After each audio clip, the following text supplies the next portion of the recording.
সেনাবাহিনীকে নির্বাচনের দায়িত্ব বুঝিয়ে দিলেন ডক্টর ইউনূস। বাংলাদেশের রাজনৈতিক ইতিহাসের এক নতুন অধ্যায় সূচনা হয়েছে ২০২৪ সালের ৫ই আগস্ট।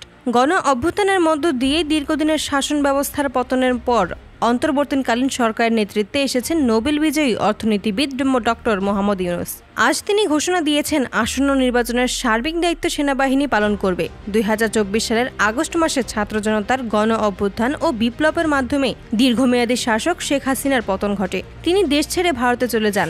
এরপর রাজনৈতিক অচলাবস্থা নিরসন ও রাষ্ট্র পরিচালনার স্বার্থে সর্বস্তর রাজনৈতিক দল, সুশীল সমাজ এবং সাধারণ মানুষের মতামতের ভিত্তিতেই গঠিত হয় একটা অন্তর্বর্তীকালীন সরকার। সেই সরকারের নেতৃত্বে আছেন নোবেল বিজয়ী অর্থনীতিবিদ ডক্টর মোহাম্মদ ইউনূস।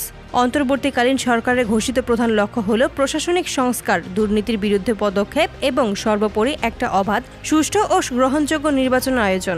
ডক্টর ইউনূস এরই মধ্যে আগামী নির্বাচনের একটা প্রাথমিক রোডম্যাপ ঘোষণা করেছেন। পরিকল্পনা অনুযায়ী ২০২৬ সালের ফেব্রুয়ারিতেই জাতীয় নির্বাচন অনুষ্ঠিত হওয়ার সম্ভাবনা রয়েছে।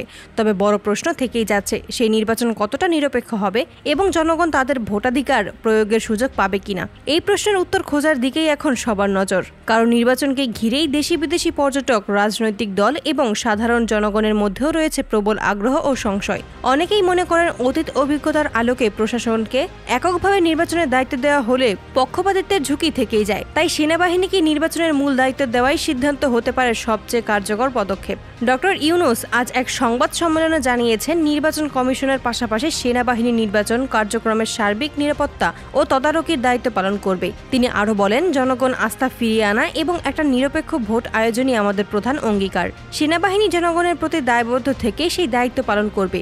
অবশ্য রাজনৈতিক বিশ্লেষকরা বলেছেন, সেনাবাহিনীকে এভাবে সম্পৃক্ত করা যেমন আস্থার পরিবেশ তৈরি করতে পারে, তেমনি ভবিষ্যতের সামরিক হস্তক্ষেপের আশঙ্কাও উড়িয়ে দেওয়া যায় না। জনগণ এখনো শঙ্কায়, আসলেই কি তারা স্বাধীনভাবে ভোট দিতে পারবে নাকি আরেকটি নিয়ন্ত্রিত নির্বাচনের মুখোমুখি হতে হবে। বাংলাদেশের ইতিহাসে সেনাবাহিনীকে এভাবে নির্বাচনের দায়িত্ব দেওয়া হয় নতুন কিছু নয়। তবে এবার বিষয়টি আরও গুরুত্ব পাচ্ছে, কারণ দীর্ঘ রাজনৈতিক সংকটের পর দেশের জনগণ সত্যিকারের একটা সুষ্ঠু নির্বাচনের জন্য অপেক্ষা করছে। ২০২৬ সালের ফেব্রুয়ারি নির্বাচনে সেনাবাহিনী কিভাবে দায়িত্ব পালন করে সেটি নির্ধারণ করবে বাংলাদেশের গণতন্ত্রের ভবিষ্যৎ দিক নির্দেশনা।